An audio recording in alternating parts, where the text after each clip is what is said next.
Ang buhay ng mga Ilocano. Yan, nagdedengdeng kami ng ano yan, antay? Sari-saring dahon. Sasamutan ni Danam. Ito ang ulam namin, sari-saring dahon. Nahuli na yan Naluto na yan, wag na. Ayan, maglalagay ng ampalaya at tayo ay kakain. Alam nyo, nakikikain lang ako. Ayan, ampalaya. Ampalaya lang ang ulam ng mga Ilocano ay masaya na. May sitaw, may Ano pa? malunggay. Malunggay. Ano pa? May ampalaya. Ampalaya. O, di ba? Alam niyo naman ang mga Ilocano, hindi masyado mahilig sa sa karne. Mahilig pero itag. Health food ito. Healthy food. Yan ang aming ulam ngayon dito. Luto na yan. Pag nagluto kayo ng ampalaya ay dapat hanguin nyo na agad dahil papait. O, diba? Sinawsaw lang. Ganyan lang yan. At ito nga pala yung kalan namin. Kahit na ganyan yan magdamag ay walang problema dahil hindi masyado aksaya sa gasol. Hindi magastos. Hindi magastos. Yan ang buhay ng mga Ilocano, mga probinsyano. Shout out sa lahat ng mga mga nasa probinsya. Mahilig kumain ng Duyugan na yan. gulay. Kanaman ang titik ko kutsaram. At titikman natin tong gulay nante. Kalimutan ko yung kanin natin. Diba? Ganito ang buhay ng kukuha lang tayo ng ampalaya dahil maganda ang ampalaya sa ito natin. Wala pa yatang saluyot to. Kung may saluyot pa to, mas lalong quality na. Mga dahon-dahon lang yan.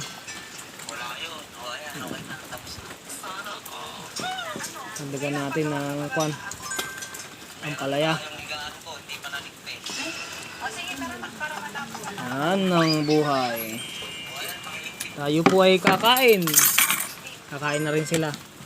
At tayo ay makikikain.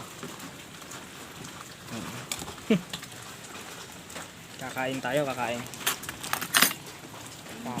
tayo. Ito ang ating pagkain. Tikman natin kung masarap. Ayan, kakainin natin ampalaya. Yun pakita ko. Lagi, nananam. Kainan na. Kaya hindi mapait ang ampalaya. Kasi nga, binigla lang. Pero pag in-overcook nyo yung ampalaya, Bunong. pag in-overcook nyo yung ampalaya, wala na. Hiwalayin mo yung pandagbots. Mapait na pag in-overcook nyo. Ikata mo din. Kain tayo, kain. Ayan o. Pagkain ng mga mayayaman to.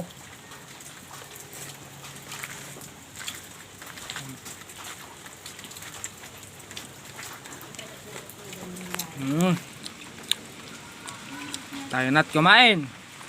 Mga kaprobinsya. Yan.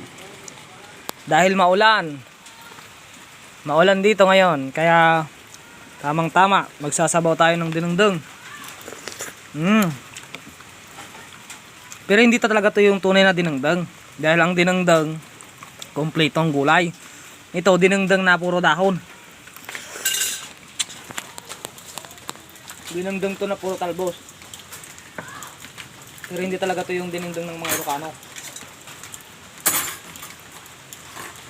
Ito, dinengdeng na po talbos. Puro gahom.